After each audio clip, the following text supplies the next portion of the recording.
Assalamualaikum Tribuners. Hari ini kita akan ngobrol-ngobrol tentang tema yang cukup menarik ya, karena kita membahas tentang ekonomi, usaha dan bisnis. Sudah datang tokoh penting,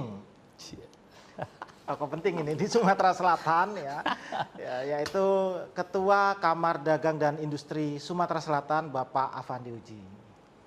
Gimana kabarnya, Pak? Alhamdulillah sehat ya. terus, harus sehat.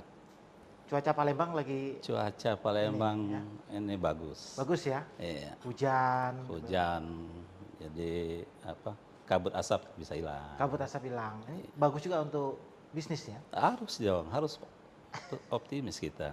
Artinya penerbangan Lancar. lancar ya kan? Orang mau traveling ke Palembang, keluar masuk Iya kan, aman. bandara kita kan sudah ada penerbangan baru lagi kan, Oke. yang langsung Denpasar kan. Hmm. Sudah baru buka, bagus. Kita berharap juga nanti yang keluar kayak Singapura ke Kuala Lumpur juga bisa dibuka Bisa lagi. kembali lagi ya? Dari 2 tahun yang lalu kita endorse sama ada dinas terkait juga ya, kayaknya belum ya. Iya. Tapi itu dari pemerintah pusat ya? Dari pemerintah pusat itu. Ya. Memang kabar soal bandara itu cukup banyak kalangan bisnis yang agak kita bisa jadi turun kelas di bawah Riau itu juga agak prihatin kita ya. Ya mudah-mudahan ke depan lah, kita berdoa aja ya, harus usaha optimal. Jadi kalau nggak salah dulu kita juga pernah ke Kemenko ya, ekonomi, Pak Erlangga sudah sampai sana. Tiba-tiba turunnya seperti ini, apa boleh buat. Iya. Tapi tetap usaha. Saya yakin di pemerintahan yang baru ini kita peluangnya tinggi, karena kan pertumbuhan ekonomi kita kan di atas rata-rata nasional. Jadi apresiasi juga untuk kepala daerah kita di 5,8 itu cukup dan tertinggi di Sumatera. Itu yang kita apresiasi. Ini ada nada-nada optimisme ini Harus dong. terhadap pemerintah baru. Harus. Nah, itu yang kita mau tanyakan. Iya. Ini sudah Oktober, sekarang November, belum sebulan ya? Iya. Mungkin baru sekitar 3 minggu depan kayaknya sebulan. Gimana teman-teman di Kadin ini melihat gebrakan atau suasana pemerintahan baru ini terkait dunia bisnis? Iya, jadi harapan baru ya, secerca harapan, apalagi kalau kita mendengar pidato presiden terpilih dilantik, itu harapannya cukup optimis. Terutama kalau bidang usaha kan terutama investasi ya. Kalau penegakan hukum kita bagus, itu yakin investasi akan bertumbuh kembang. Apalagi kebijakan-kebijakan pro ekonomi kerakyatan ini cukup membumi yang sudah disampaikan yang hari ini, seperti penghapusan piutang 6 juta piutang kredit macet ya, UMKM. yang memang dibukukan masih ada hak tagih gitu kan. Dan ini kan rata-rata pelaku UMKM dan petani dan nelayan yang notabene itu tulang punggungnya kita, ekonomi kita kan. Jadi Kadin ya berinisiatif membentuk satgas segera mungkin, karena itu kan di Sumatera Selatan pasti ada lah. Di antara 6 juta itu kita akan berkoordinasi dengan Himbara, dengan Bank Sumsel Babel, dengan OJK dan juga BI ya. Jadi ya bukti konkret apresiasi negara terhadap pelaku-pelaku saudara-saudara kita yang di bidang petani dan nelayan. Dan itu memang Kadin harus kawal. Wah, ini mantap nih Kadin. Oh iya dong. Baru kita dengar ini. Wah iya. Kadin Sumsel akan membentuk satgas untuk menindaklanjuti. Penindaklanjutin, dan kita segera bersurat ke Ketua Umum Kadin Pusat agar kita dapat mengaplikasikan program Prabowo. Dan ini sebagai volunteer awal di Provinsi Sumatera Selatan.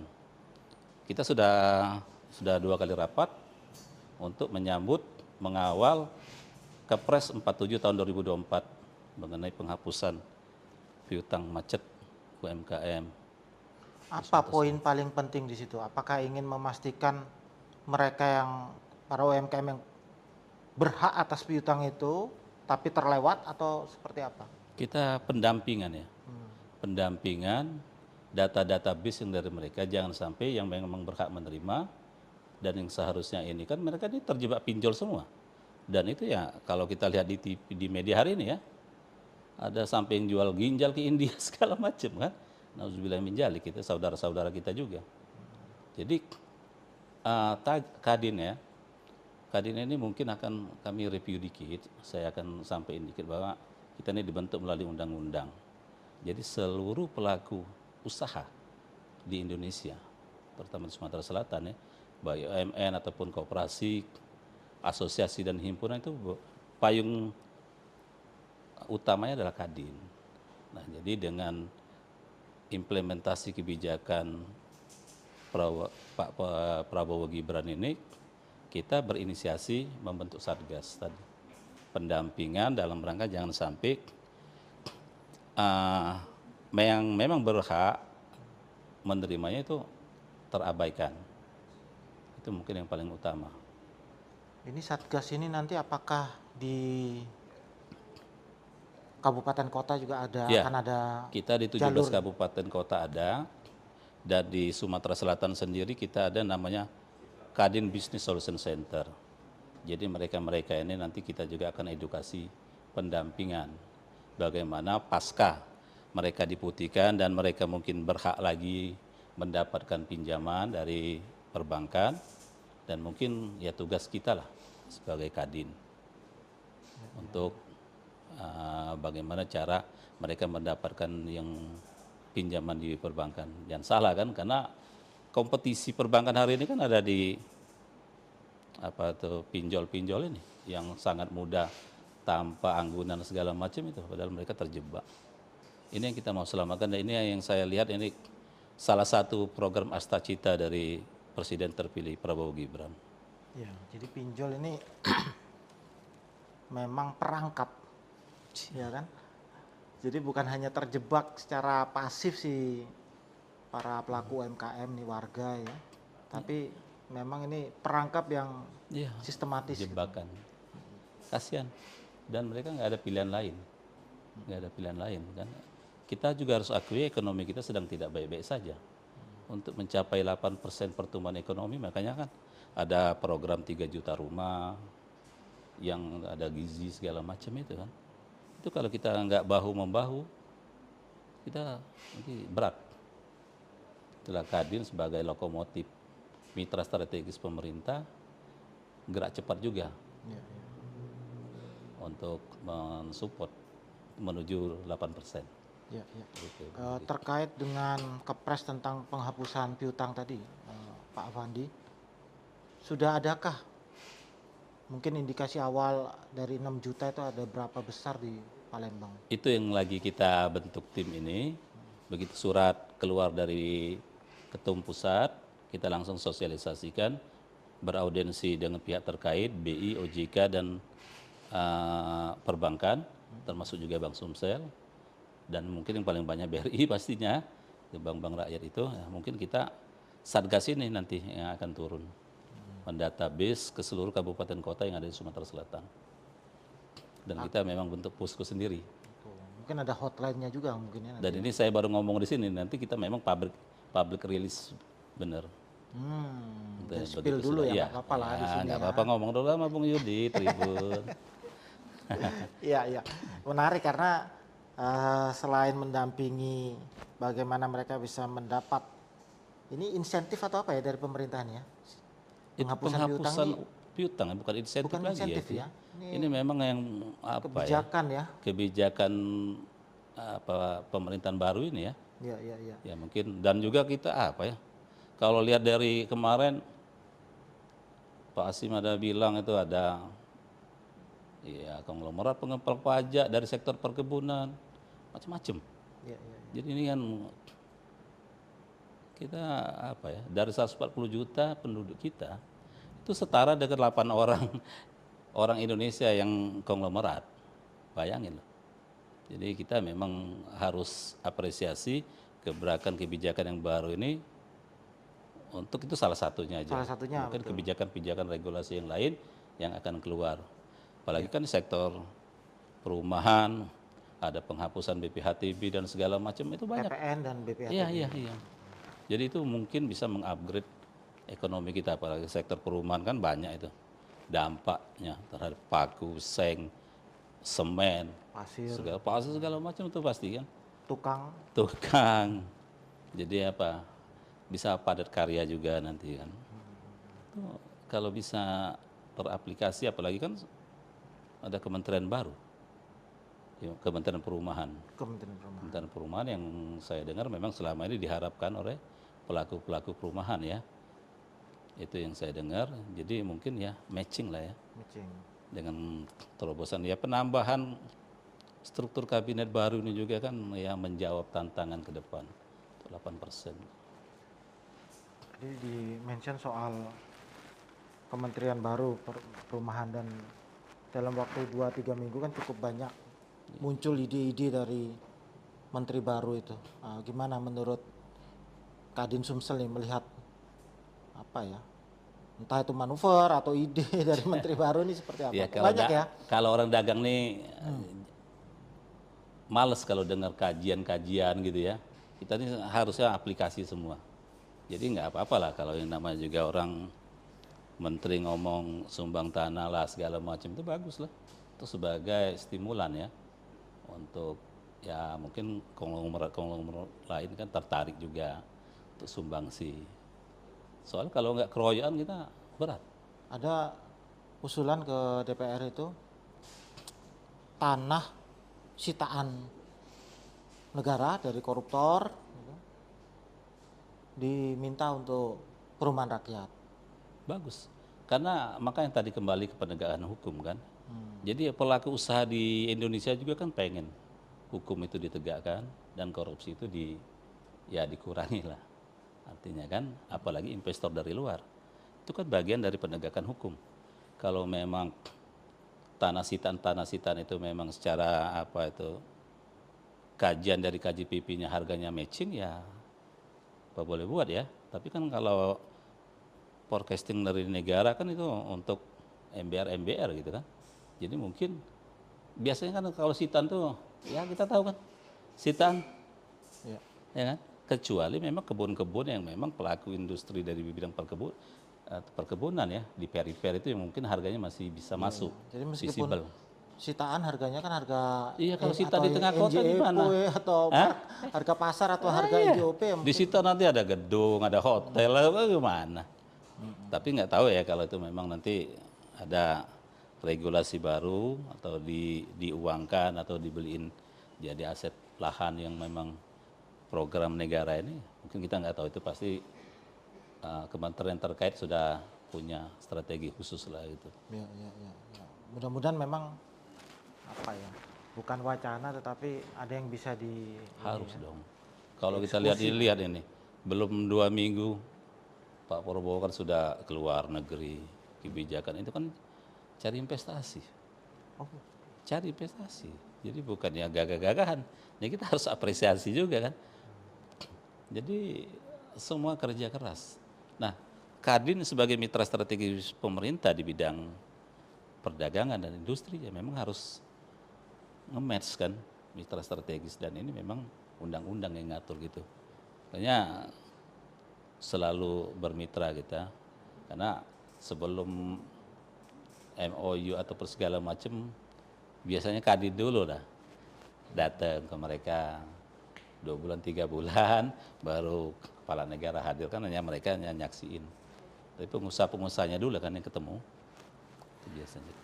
Di bidang usaha pemerintahan baru ini rasanya banyak melanjutkan aja ya Pak Afandi, karena Menteri Keuangan masih ya kan, Pak Erlangga masih yang baru ya memang ada perumahan ini ya yang bisa itu. Menurut Pak Afandi itu gimana itu keberlanjutan ini? Keberlanjutan ini bagus, artinya kan bisa kondusif ya, transisinya kondusif, tapi mereka kan mindsetnya harus berubah radikal, karena ini 8%. 8% pernah dicapai pada zaman eranya Prabowo ya, eranya Pak Harto. Soeharto ya. Setelah itu kan susah kita naik ke 8%. Jadi ini juga yang dijaga-jaga, tapi ingat loh, dari pidato Pak Presiden kan tetap ada evaluasi. Ini 100 hari pertama atau sampai 6 bulan pertama. Jadi memang kalau nggak gercep semua, seluruh kementerian, apalagi udah gemuk sekarang, pasti ada evaluasi. Ya, Apa mudah-mudahan. ekspektasinya kalau dari dunia usaha itu 100 hari pertama dari pemerintahan ini, spesifik yang bidang usaha ini? Kalau kita ya terutama di bidang ekonomi ya, di bidang ekonomi kalau semuanya running sesuai dengan asta cita, itu kita optimis 8% bisa tercapai. Itu tadi harusnya konsisten dengan apa yang program yang sudah dibuat. Dan yang paling utama masih ya kita dunia usaha ini penegakan hukum. Penegakan hukum. Tumpang tindih lahan segala macam ini repot kalau penegakan hukum. Orang tuh investor takut masuk. Hah? Orang lokal aja transaksi ngeri-ngeri ini. Jadi penegakan hukum sudah harus mulai dari situ dulu. Saya yakin ini bisa tereksekusi semua dan kita lihat progres kan cukup kalau lihat bapak kita ini kan sudah kemana-mana walaupun usia sudah ini ya, tapi masih tegar gitu kan. Jadi membuat semangat kita. Ya mudah-mudahan kabinet ini dia dream team lah. Dream team ya. Harusnya dong, harus optimis kita. Apalagi mungkin agak berbeda dengan zaman Pak Harto waktu pertumbuhan 8% yang swasembada pangan misalnya ya. Iya, iya. Sekarang kan titik beratnya malah investasi. Dari rumus pertumbuhan ekonomi kan ada komponen investasi yang paling besar. Jadi Ya kita kalau mau jujur ya apa ya? Apa yang nggak ada di Indonesia? Mau jujur kan? Jadi nggak aneh kalau 8% bos. Harusnya bisa lebih. Nah itu tadi. Kalau semua konsisten dengan apa asta cita yang ditegakkan oleh Prabowo Gibran ini. Tinggal tergantung ini ya. Main-mainnya juga legislatifnya mendukung ya. Kita nggak bisa kerja sendiri, pengusaha juga gerak. Kalau legislatif nggak support, repot juga. APH-nya juga support. Ya mudah-mudahan lah optimis kita sih. ya. Spesifik tentang Sumatera Selatan, melihat kabinet baru, memang ada nama-nama anggota kabinet yang dari Sumsel ya, ada Mendagri masih, ya. Tapi mungkin agak jauh lah dari bidang ekonomi. Tapi ada utusan khusus apa perbankan ya dan investasi, Pak Setiawan ya, Iwan Bomba. Apa ekspektasi kalau Wong Sumsel ini melihat, oh ada nih dari utusan khusus presiden bidang ekonomi ini, apa yang ekspektasinya? Ya kalau kita sih pertama apresiasi ya. Iwan Bomba kan wong kita dari dunia usaha. Pertama itu kita apresiasi dulu. Dan yang kita dengarkan Pak Iwan ini juga pemilik salah satu bank kan. Jadi juga nggak nyalain kalau dia jadi utusan khusus bidang perbankan. Nah, tentunya di bidang perbankan harusnya ada regulasi-regulasi yang memang memberikan kemudahan terutama untuk UMKM dan koperasi. Itu mungkin ya harapan kita karena kalau untuk pelaku-pelaku industri besar sepertinya kan sudah ada kebijakan sendiri lah. Tapi khusus yang ini memang perlu terapi khusus untuk UMKM, mikro ini bisa naik kelas. Itu aja. Kalau tanpa support perbankan kita repot juga. Makanya Kadin berinisiasi membentuk Satgas ini untuk mensupport kebijakan yang itu tadi salah satunya. Dan juga kita ada juga namanya Kadin Business Solution Center, itu juga pendampingan. Bisa melakukan pinjaman ke perbankan, edukasi juga mengenai ekspor impor, dan segala macamnya, packaging atau segala macam itu ada di kita. Jadi itu harapan kita sih mudah-mudahan beliau bisa care juga ya terhadap wilayah kita. Ya, menarik lah. Ya. Saya melihat pemerintahan Prabowo Gibran ini bukan hanya melanjutkan dari yang sebelumnya, tapi mengantar menuju bonus demografi. Karena dia akan berakhir 1 tahun sebelum masa 2000 berapa? 30 ya. Bonus demografi. Ya, itu. 2009. Ya. 2009 kan berakhirnya. Kalau untuk Sumatera Selatan sudah adakah bayangan ini? Kita masih akan siap atau baguskah di masa bonus demografi itu, Pak Fandi? Kita kan mau nggak mau harus siap kan. Kalau enggak ya kemana itu? Tingkat pengangguran tinggi, Gen Z segala macam kan. Perilaku Gen Z sekarang kan apa beda. Kalau zaman di eranya kami ini kan, mereka tuh butuh kenyamanan kerja segala macam. Kadang-kadang salary itu nomor 3 bagi mereka. Itu juga mungkin pengusaha-pengusaha harus sudah berpikir ke arah sana. Dan sejatinya industri-industri mulai harus dibangun dari sekarang. Hilirisasi yang dibawa Kementerian Rosan hari ini dan dengan sumber daya yang ada di kita, harusnya ada industri-industri baru. Itu yang mungkin akan menyerap tenaga kerja dalam rangka kita menuju 2030 ya. Tahun lagi nanti menuju Indonesia Emas. Sayang kalau sampai kita nggak bisa siap, itu lonjakan pengangguran akan tinggi.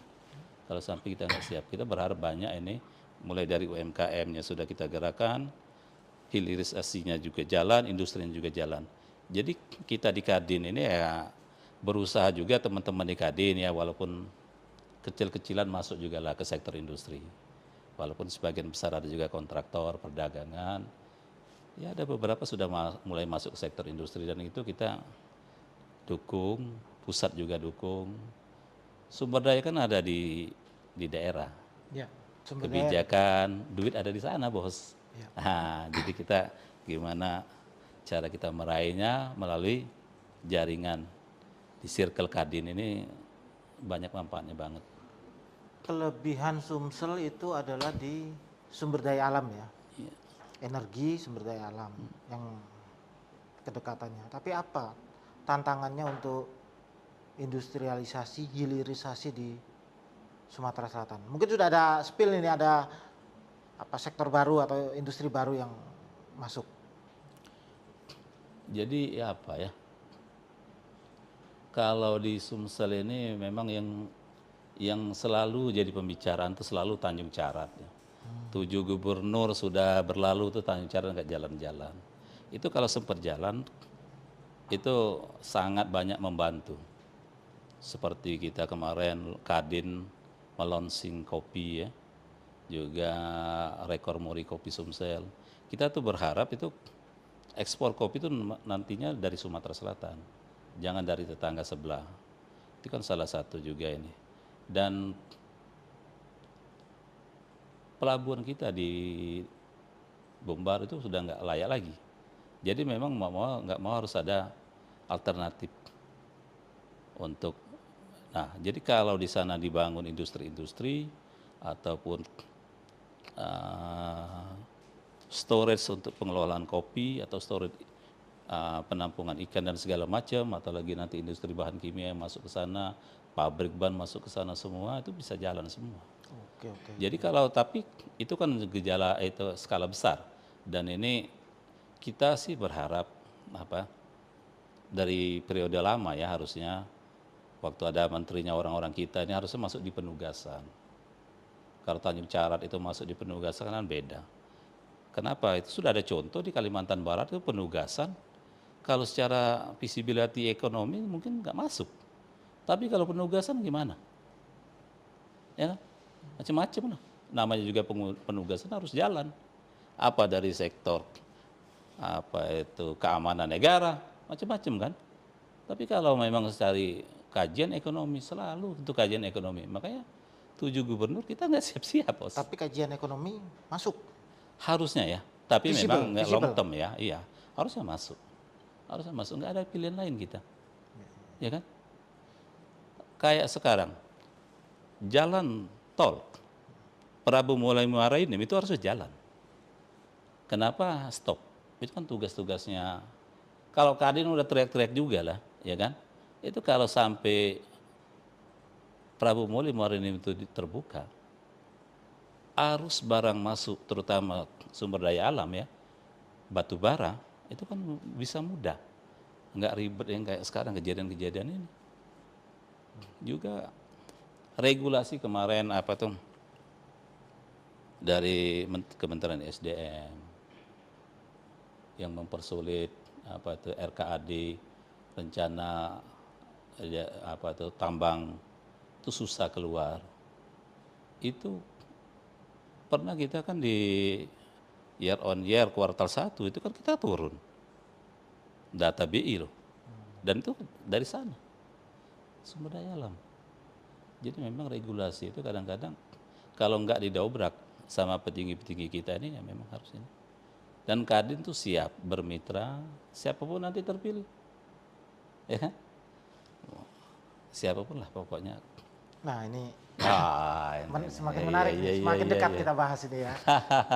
Sebelum ke situ, artinya potensi untuk bukan cuma pertumbuhan tapi lonjakan ya. Tadi ada Tanjung Carat belum. Ini Tanjung Carat, pelabuhan dan kawasan ya. Kawasan khusus ya. Lalu tol juga belum. Jadi peluang untuk asal itu dipenuhi, peluang untuk ini Sumatera Selatan besar sekali nih. Sangat besar. Sangat besar. Sangat besar. Jadi kalau sudah bisa ditempuh, buka aja tuh Muara Enim Prabu Muli. Ya. Selesai. Hah? Orang masuk ke sini nggak perlu lagi lewat. Ini kan orang kan bisa choice-nya kan lain. Bisa ke Lampung, bisa ke sini. Tapi kalau itu saya juga pernah berapa kali juga ngomong di Kemenko ya untuk jangan sampai tol Prabu Muli Muara Enim itu stop. Karena itu sudah sebagian, udah ada belasan kilo, udah jalan masuk tapi stop. Nah ini memang gimana tugas ke depan lah dari pemerintah terpilih nanti Sumsel untuk mengendos itu biar masuk lagi ya. Terutama mungkin ini PJ kita nih orang Kemenko loh, saya yakin dia bisa endos itu. Dia kan memang di sana, dapurnya itu. Saya yakin Pak Ellen bisa di situ. Tapi yang paling pastinya nanti kan setelah 27 November pemimpin baru dapat, tugas utamanya menurut saya ya dari orang dagang. Nanti kalau kita jemput pengusaha nanti kebesaran ya kan. Dari orang dagang ya kita seperti itu sih, harus dibuka. Jadi kalau itu sempat masuk ke sini kan apa ya, efek dominonya sangat, sangat banyak. Betul. Kota-kota yang bertumpu pada komoditi ya, gandum, Sangat banyak. kopi, atau kota yang bertumpu pada wisata, PR nih wisata kita. Iya. Wisata itu kan kalau kita kan banyak nih wisata, tapi kita harus akui untuk wisata alam kita memang butuh infrastruktur ya, harus dibenahi. Tapi wisata kuliner kita nggak kalah. Ya kalau kita ingat zaman dulu ya, wisata olahraga tuh bisa jadi Jakabareng Sport City. Itu gimana lah nanti mereka-mereka ini yang lagi berkonstelasi ini bisa mengendos ini semua, biar bisa tumbuh kembang lagi kan. Kan salah satu juga kalau tingkat penerbangan ke Sumsel rendah itu juga yang membuat kemarin penerbangan jadi di cut off gitu kan. Kita juga nggak bisa nutup mata itu. Kalau ada kegiatan kenceng di Sumsel, itu pasti dibuka lagi jalur penerbangan yang kemarin tutup ya. Jadi kayaknya ini banyak Banyak di dong. Dan kalangan kita harus dunia optimis. usahanya gregetan kayaknya Iya, melihat iya, ini ya. iya. Tadi disebut kopi katanya diklaim tetangga sebelah. Wisata pun tetangga sebelah sekarang. Iya, harus dong. Kita harus ngakuin itu fakta kan. Padahal secara jangka yang di ke belakang ya, tentu di sini lebih lah ininya. Ya saya sih nggak masuk wilayah politik ya, bukan kita mengapresiasi yang lama-lama ya. Tapi itu kan fakta hari ini. Kita kan evaluasi juga, kenapa kita bisa sampai di titik ini. Pertumbuhan kita memang di atas rata-rata nasional, tapi kan sumber daya alam yang paling berkontribusi. Nah bagaimana dengan sektor lain? Itu tugas nanti ke depan. Oke. Sudah ada 2 kali debat lah ya. Ini forum yang paling mudah memperlihatkan visi atau upaya ya para kandidat calon gubernur lah dan wakil gubernur. Menurut Pak Avandi ya, misalnya tema Tanjung Carat kan dibahas, semua juga membahas itu. Seberapa ini mengenanya itu yang disampaikan 3 kandidat itu? Jadi kalau tema debat, saya minta maaf karena lagi di luar kota, jadi nggak nonton. Walaupun di YouTube itu Pasti muncul kan? ya pasti muncul, tapi saya ini gaptek. Jadi kalau untuk komentar mengenai debat, saya mungkin nggak bisa kasih ya, karena nggak nonton. Tapi bagi saya itu PR terbesar itu memang harus itu. Bagaimana ini di-endorse PSN lah. Soalnya nanti kalau kita masuk di proyek BUMD atau investasi dari luar itu aduh ribet bos. Saya ini kan orang lapangan. Ya kan? Bagaimana walaupun kita harus akui juga PTSP kita ini sudah bagus. Tapi menuju ke sana itu ribet. Jadi kalau saya ya itu tetap PSN. PSN ya. Itu PSN. investasi dari dalam. Lah ya, jangan sampai nanti kalau nanti ini ada investor baru masuk, ini ada nanti kerjasama BUMD, kita bukan nggak yakin ke situ. Ini proyek besar bos, ini masa depan Sumsel ke depan. Kita bahu-membahu bagaimana ini negara harus turun. Itu. Soal kalau nggak repot. Fakta nih 7 gubernur. Iya. Iya kan? Tapi cocok lah. Hah? Paling nggak start awal semua calon punya concern di Tanjung Carat. Harus dong. Memang itu kan stimulan. Oke. Ya kan kita nggak bisa ngarepin ini kalau kita lihat ini maaf aja nih, Prabowo ini orangnya tegas, pasti ada evaluasi. Dan ya kita berharap 100 hari pertama sampai 6 bulan pertama ini. Saya berharap ini mungkin ya pemimpin ke depan harus bisa mengendorse.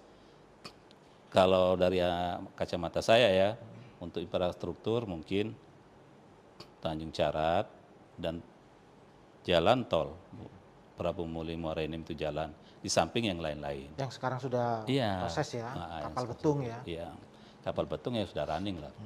Tapi paling utama itu tadi, sudah dikit lagi bos.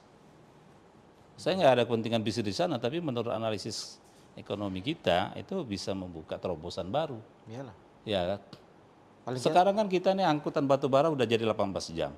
Artinya produksi itu tinggi. Ya kan? Kalau bisa di-endorse juga dari darat. Itu gimana dampak dominonya terhadap usaha-usaha yang lain. Kalau ini harga mati kalau menurut saya. Kita kan juga punya kajian-kajian juga kan untuk ini. Jadi kalau masih ngarepin investasi nanti dikawinkan juga dengan BUMD, waduh bos, ribet.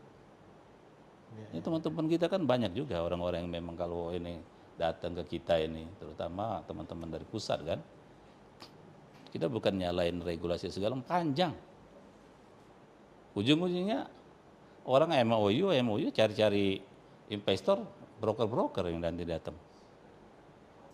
Tapi kan kalau sudah diinisiasi PSN, kayak Kalbar kayak gitu, udah jauh visible dibanding kita. Itu dari sumber daya alamnya. Ya. Bagi warga kebanyakan juga paling nggak bisa healing ke pagar alam atau lahat gitu ya, lebih cepat ya. Apalagi dibuka lagi jalur penerbangan ya kan. Iya. Itu kan sektor pariwisata kan pagar alam, ada perkebunan teh. Ya. Itu kan memang itulah. Kan kemarin kan yang kita harus sampai Bengkulu kan. Itu stop dulu kan. Nah, itu tugas lah nanti. Ya. Tapi sampai Muara Enim aja sudah lumayan banyak waktu yang dipangkas itu perjalanan. Jadi, ya itu yang paling dekat lah sebenarnya yang paling ya kan. dekat hari ini itulah. Harapannya. Sudah jalan belasan kilo stop itu yang jadi kita kayak apa gitu ya. Ibarat mau makan tarik ini nah. Kembali ke calon pemimpin Sumatera Selatan, Pak Afandi. Ada 3 ini ya. Bagaimana nantinya dunia usaha akan menyambut salah satunya itu, cocok lah sama semua atau gimana ini? Kalau kita mungkin dari bidang ekonomi ya. Jadi siapapun yang terpilih kita sudah nyiapin juga blueprint untuk Sumsel emas ke depan dari Kadin ya, karena kita hanya mainnya di sektor ekonomi, ya di bidang ekonomi kita akan support ke sana. Yang berharap sih kalau untuk kemajuan pertumbuhan ekonomi ya harusnya gubernur juga pro dunia usaha. Pro dunia usaha Pro ya. dunia usaha kita berharap di situ. Yang nomor berapa itu? Nah, kita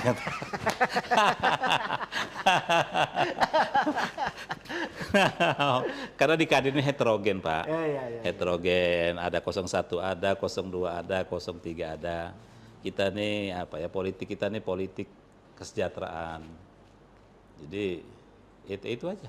Artinya dari Kadin ini sudah ada yang akan dititipkan ya, atau didiskusikan dengan calon pemimpin. Iya, blueprint Berarti lah blueprint untuk 20 tahun ya? Iya. Jadi ada tahapan 5 tahun ya kayak Repelita gitulah. Kita udah siapin juga. Sampai Iya. Indonesia Mas ya? Indonesia Mas 2045. 2045. Oke.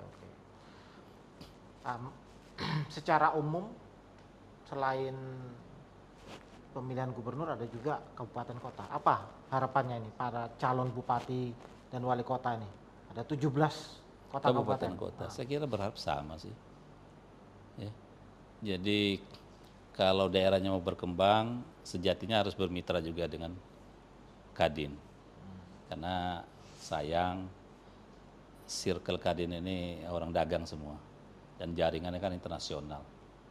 Hari ini kalau Bung Yudi lihat kunjungan Prabowo kan, Kadin kan ada di garda terdepan. Kan komandannya itu kan Menko Ekonomi. Nah di situ kan orang-orang Kadin semua. Ini link ini kalau nggak kita manfaatkan, sayang itu. Jadi tinggal gimana nanti individu-individu kepala daerah terpilih memanfaatkan potensi yang ada. Dan kita juga berharap industri-industri baru di kabupaten kota itu tumbuh. Karena kan sumber daya kan banyak di sana. Kalau kota kan sudah ketakar nih, ya kan? Tapi di kabupaten kota Sumsel ini yang kaya dengan sumber daya alam, itu nggak dioptimalisasikan, sayang. Gimana nanti PAD-nya mau naik kalau kita menutup diri dengan semua komponen yang ada, terutama di bidang ekonomi. Kita mainnya di bidang ekonomi aja. Ya. Tadi disebut yang ya memang banyak di berita ya, Kadin ikut nih dalam kunjungan. Tapi Kadin yang mana itu? Nah, Kadin yang mana itu? Kadin satu, Bos. Oh, satu. Iya, satu ketua umum, satu ketua dewan pertimbangan. Gitu ya. Dan yang paling pokok, mereka itu orang-orang baik lah, orang-orang kompeten di bidangnya. Bapak kenal Arsad Rashid, Bapak juga kenal Anindya Bakri, semua punya ruang lingkup yang luas ya. Dan untuk menjaga pertumbuhan ekonomi 8% pasti satu mereka. Pasti satu ya. Iya, kita nggak mau juga daerah dipecah-pecah. Kita Tapi tetap Sumsel satu. tidak terjadi Selalu dua Kadin kubu. ini yang pro pemerintah ya. Jadi yang mana nanti karena kita harus jadi mitra strategis pemerintah. Pemerintah maunya yang kemana nih kan? Itu ya karena apa ya? Kemarin timnya ekonomi Prabowo Gibran kan sudah harus jalan, sudah mau ada pelantikan DPR, sudah mau ketok palu anggaran segala macam, blueprint harus segera masuk dan Kadin ya nggak boleh ketinggalan kereta, gitu. Dan Kadin harus di dalam, gitu Pak. Ya, tapi positif juga ya. Pemerintah ini termasuk untuk Kadin merangkul semua ya. Haruslah, Ya. haruslah. Karena Kadin nggak dua Pak, satu. Pasti satu. Itu orang-orang. Ya kalau saya ngomong konglomerat nanti salah. Tapi kita harus apresiasi juga mereka. Mereka itu konglomerat mau kerja ngurusin organisasi dagang ini. Dia mereka orang-orang pribumi ya. Sorry bukan saya ini ya. Ya. Tapi itu fakta. Kesibukan mereka super sibuk bos. Hah? Memangnya ke itu nggak pakai biaya ngurusin Kadin, ngeri bos kalau kita ngomong. Tapi ya mungkin jiwa patriotisme mereka untuk membangun di bidang sektor ekonomi itu yang membuat mereka sama-sama bergerak membantu pemerintah hari ini. Karena mereka tahu kan 8% tuh bukan kaleng-kaleng. Iya, Nah iya. gitu. Iya. Terlalu berat untuk terpecah belah ya kalau mengejar Terlalu 8%. risiko. Dan Kadin kan juga termasuk yang membuat blueprint rencana untuk mendukung itu ya, Indonesia Iya. Emas itu kan. Indonesia Emas. Ada secara nasional tuh. Secara nasional. Jadi artinya Pak Afandi ini karena saksi mata juga kan peristiwa bukan peristiwa, kongres ya. Oh iya. Kongres ya namanya ya. Iya Munas. Munas kemarin kan. Dan Pak Afandi juga ada di situ ya. Iya, iya. Nah sekarang melihat dua yang kemarin berkompetisi ada di pemerintahan ini, artinya Pak Afandi sudah melihat ini tidak ada lagi perpecahan di Kadin. Saya yakin nggak ada perpecahan karena orang-orang ini orang-orang baik. Orang-orang baik. Jadi kadang-kadang orang baik di lingkungan kelilingin orang-orang yang dalam tanda kutip itu kadang-kadang terpengaruh kan. Semuanya punya kepentingan. Saya kenal Arsad, orang Kito. Wong Kito kan. Andin juga baik sama kita. Ini kan tergantung nanti pemerintah kemana. Tapi kan satu ketua dewan pertimbangan, satu ketua umum. Sebenarnya sama aja sih. Saya yakin nggak ada masalah sih. Nggak ada masalah. Dan kita daerah kompak. Jadi apapun dinamika organisasi lah biasa. Mantap ini Kadin ini. Gunars, sudah di akhir diskusi kita ya dengan tokoh penting ini ya untuk dunia usaha. Mudah-mudahan kita bisa sambung lagi Pak Afandi untuk membahas dunia usaha ya. Mungkin setelah pemerintahan baru Sumatera Selatan dan seluruh kabupaten kota terpilih ya, kita bisa diskusi lagi. Siap, terima kasih. Demikian Tribuners, acara tamu Tribun kali ini. Salam, saya Yudi Tirsano, pemimpin redaksi Tribun Sumsel dan Sriwijaya Pos. Sampai ketemu pada acara kita selanjutnya. Salam Tribun.